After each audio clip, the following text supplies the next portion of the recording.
Bajo el rugido del mar del norte, donde el viento corta como un cuchillo y el océano guarda secretos que hielen el alma, la plataforma Byford Dolphin se erigía como un titán de acero en la noche del 5 de noviembre de 1983.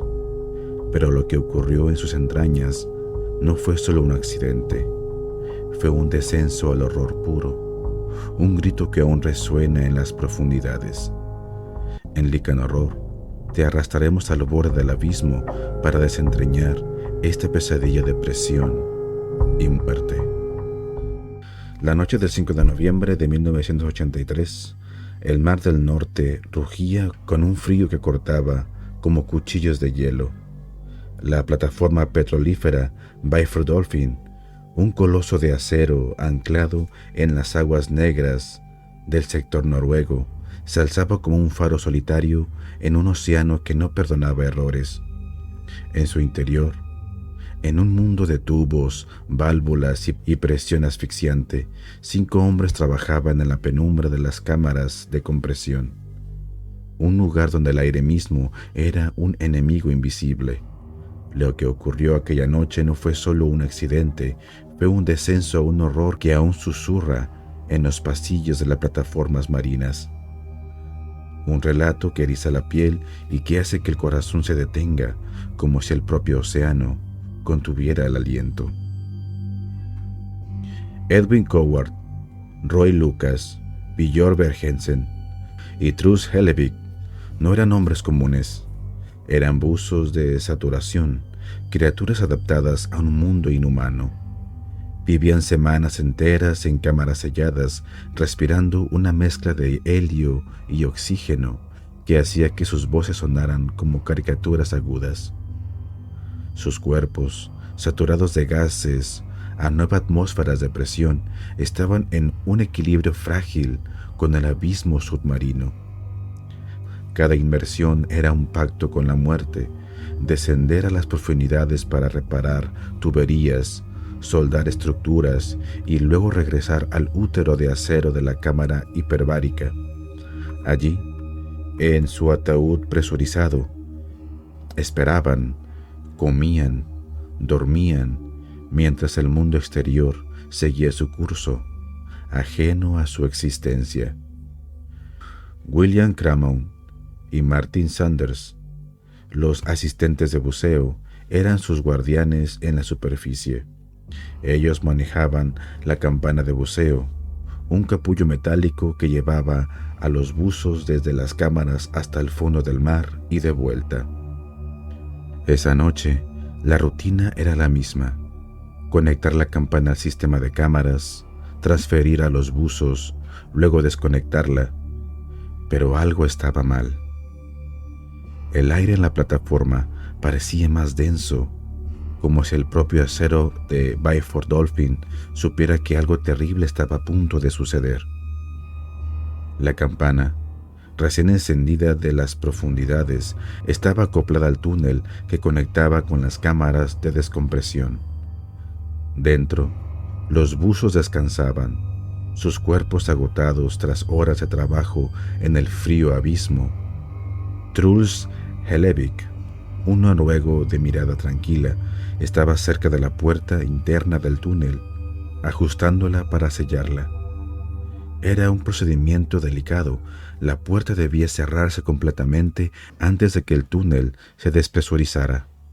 Un error, un solo error, y la furia de la presión se desataría. Los otros 3 buzos, Edwin, Roy y Björn, estaban más adentro, en la cámara principal, hablando en susurros agudos, planeando el próximo turno. El helio en sus pulmones hacía que cada palabra sonara como un eco de otro mundo.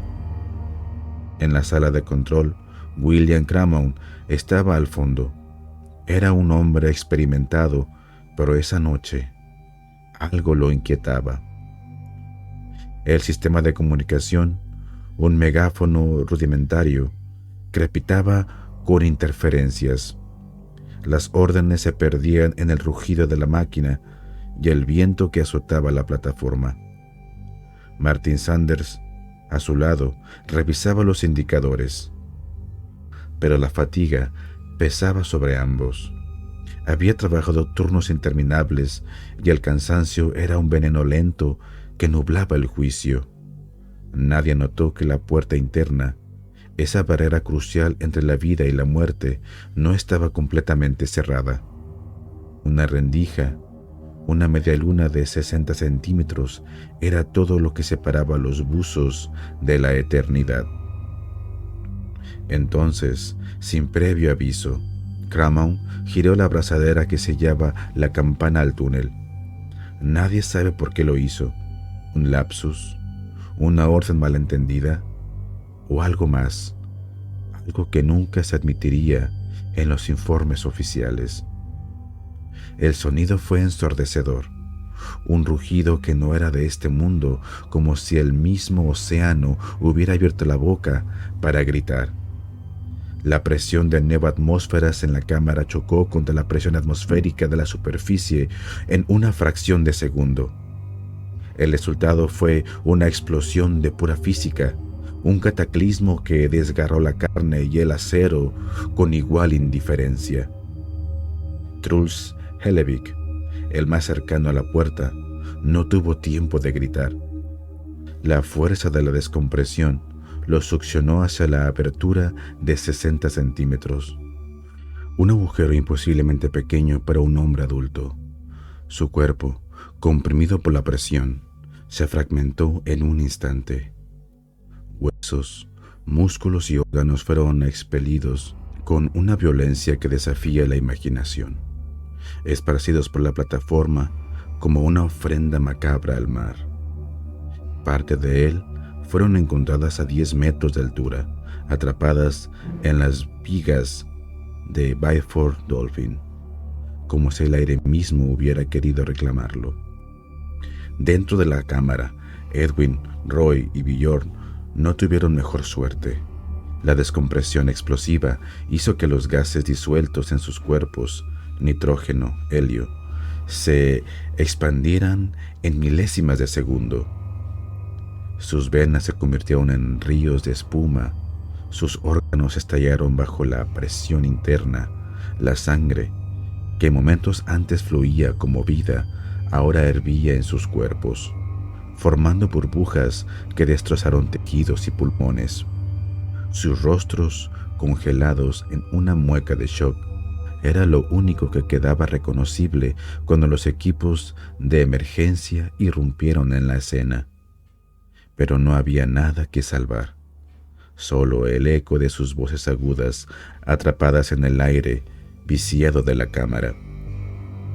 William Cramoun, el hombre que abrió la abrazadera, no escapó al horror. La campana de buceo, liberada por la explosión, lo golpeó con la fuerza de un ariete.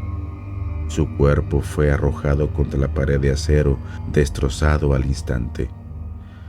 Martin Saunders, el único sobreviviente, fue encontrado a metros de distancia, con heridas que lo dejaron al borde de la muerte.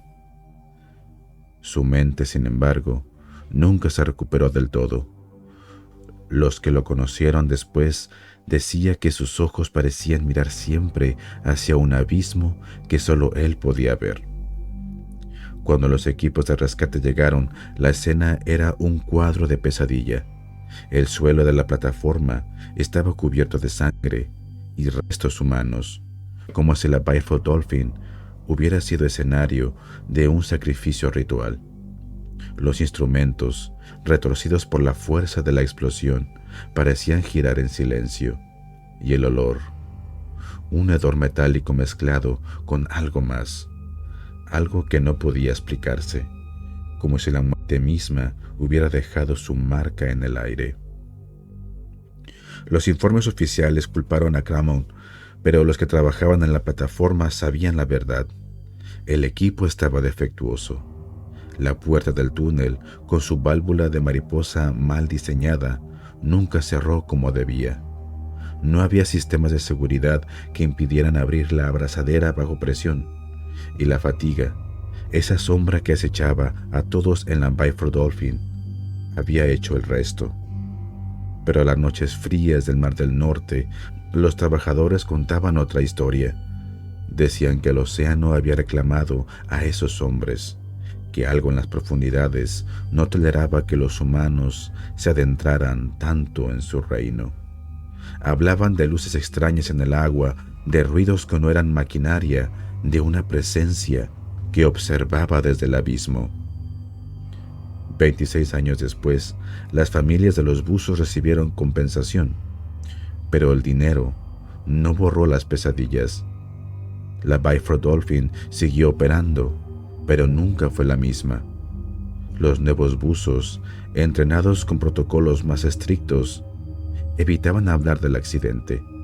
Sin embargo, en las noches sin luna, cuando el viento aullaba contra la plataforma, algunos juraban escuchar voces agudas, como si el helio aún resonara en gargantas que ya no existen.